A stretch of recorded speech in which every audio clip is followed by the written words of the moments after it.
أكبر الله أكبر. Saygılı ve hürmetli ağalarım, bugünkü hutbemizin mevzusu cennet hakkında olacak ve cennetin fiyatı hakkında olacak. Ve şimdi ben sizge bir tane hadisini anlatmak isterim. Peygamberimiz sallallahu aleyhi ve sellem zamanında onun yanına bir yaş oğlan geldi. Bu yaş oğlancık yetim iken, babası cihattan şehit olup ketken, anası da ölgen ve böyle şekilde o pek fukara iken. Ve gelip şöyle şikayet yapar: ey Allah'ın Resulü, benim bir azbarım var. Azbarımda da bahçe. Onun etrafında duvar kurmaya başladım diye. Ve duvarını kura bir hurma tereğine tıkılıp geldim diye. Hurma tereği turadı. O terekte komşumun tereği. Komşuma aytam diye: ey komşu. O komşu ensarlardan iken, Medine'de yaşayan. O eteyken satmam. Son aysa uzun al dese almam diye. Yani öyle bir inat komşu iken hem de satmaya verme, uzunun çok tereği var. Komşunun da çok tereği var ama hem satmay, ozu da almay. Onun için ey Allah'ın Resulü aramızını çizdi. Peygamberimiz sallallahu aleyhi ve sellem ikinci adamı çağırır, komşusunu çağırır. Baka evet, bu oğlan duvar kurayken. Hem de bu terek komşunun iken. Satsa şu yetim balığa diye. Yok diye, satmayacağım. Peygamberimiz sallallahu aleyhi ve sellem'e yok diye. Son Peygamberimiz ayıttı, satsa diye. Eğer verse, sana cennette hurma tereği olacak diye. Baksanız inat adamına yok diye. Cennette tereği olacak. Eğer de insanın cennette tereği olsa, demek o insan da anda olacak. Ama istemiyor, yok diye. Peygamberimiz sallallahu aleyhi ve sellem aysa sana cennette hurma tereklerin bahçesi olur, bahçe olur diye. Kendi yok diye. Ve ben bunu eşitken sahabilerden birisi Abu Dahdah. Güzel işler yapan insanın adı da güzel gelir. Abu Dahdah. O ne etti? Ey Allah'ın Resulü, eğer ben şimdi bu telefonu satıp alsam, bu yaş oğlanına versem, bana şu şeyler olur mu cennette? Şu telefon olur mu bana diye cennette? Olur diye. Son Abu Dahdah o komşuya aytayken, bana sattı. Ey ben peygamberine satmadım, sana satacağım dedi. Sen benim kim olganımı ve bahçemin hakkında bir şey işittin mi dedi. Yakın senin bahçeni bilmezdi. Senin bahçende 600 tane hurma tereği var. Hepsi de yakşı meyve deri. İçinde salkın sulu ırmaklar var, kuyular var. Elbette herkes bunu bilirdi. Ve etrafında güzel bir duvar vardı. Şimdi Abu Dahdah dedi ki, eğer sen şu terekle bana satsan, bu bahçe senindir. Bakınız, cennette hurma tereği için bütün bahçenin deri. Ve insan razı ola, bu en güzel bir ticaretti, satar. Sonra bu insan, Abu Dahdah, apayına barar, apayını kullandıracak olur. Ey apaydı, gele bahçesine, balları hurma tereğinin üstünde oynayırken. O da bu bahçeye kirleyip, ey apay, al ballarını çıkar mısın orada? Ben sattım diyor. Bu başkanın malı, bana aram şey gerekmedi. Sonra apayı da nasıl sattın diye, biz bunda yaşayımız. Ne yapacak mısın dedi. Ben de Allah'a sattım diye. Ve bakınız apayı, Abu Dahdah, ne ayıtır? Abu Dahdah en güzel ticaret yaptı. Abu Dahdah en güzel ticaret yaptı deyip kışırmaya başladı. Bakınız apayı da buna razı oldu ve doğru şekilde karşıladı. Bundan ne çıkarmamız gerek saygılı cemaat? Allah-u Teala Kur'an'da ayıtır. Kim de Allah'a borç verseydi, Allah ona çok kaytarırdı. Ve demek ki cennetin fiyatı var. Cennet ucuz değil. Hem de Firdevsul A'la, cennetin en yüksek yeri dağ bağlıdır.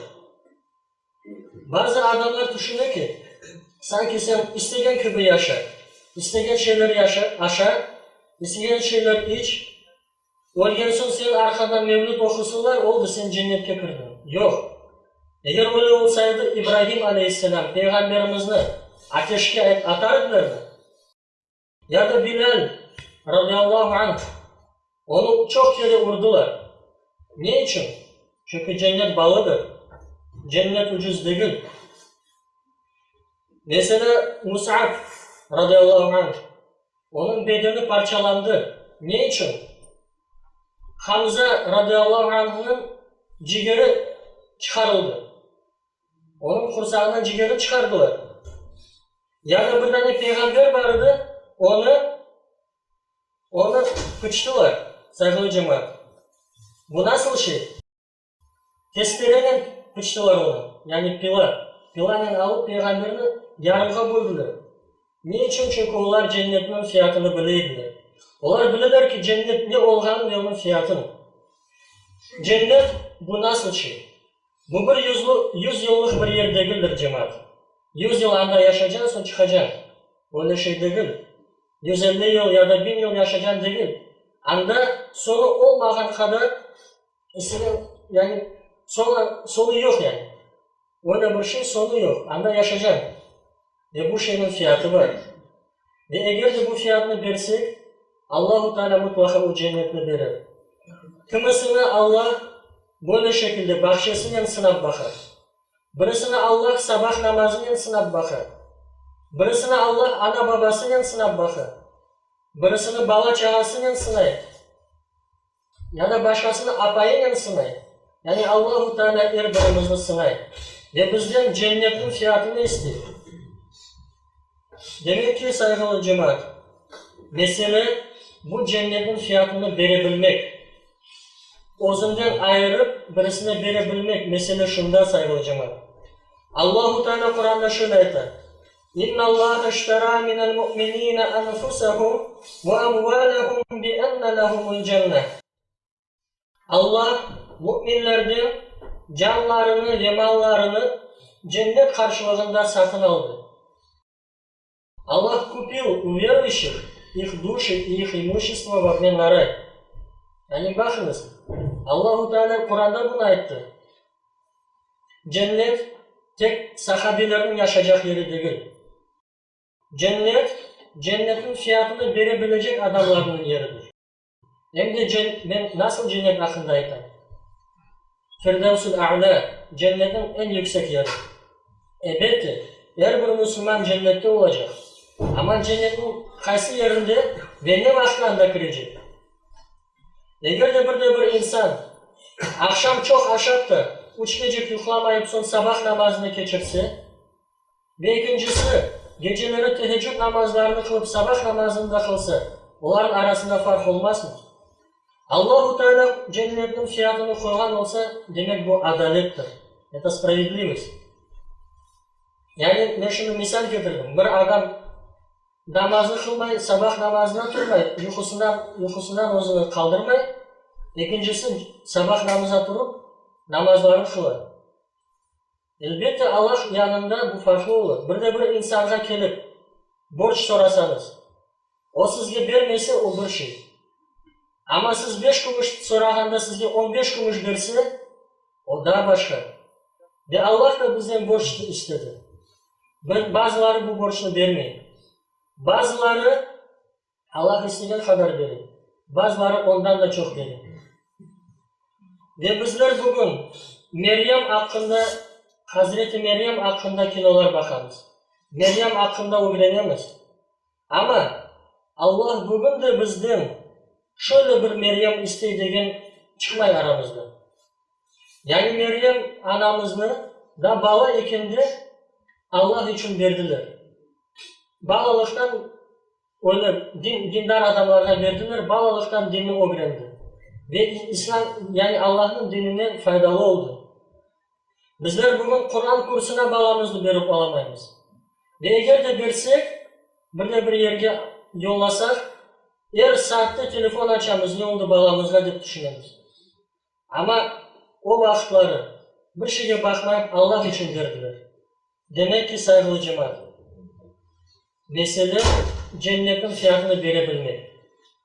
Allah-u Teala cümlemizle cennetin fiyatını bilgen, cennetin ucuz olmağını bilgen ve cennetin fiyatını bergen insanlardan eylesin. Allah-u Teala bizlerini Firdevs-ül A'la olan yerge yerleştirsin. Cennetin en yüksek yerinde olur. Böyle sahabiler gibi, Abu Dahdah gibi sahabilerle beraber olmağa nasip eylesin.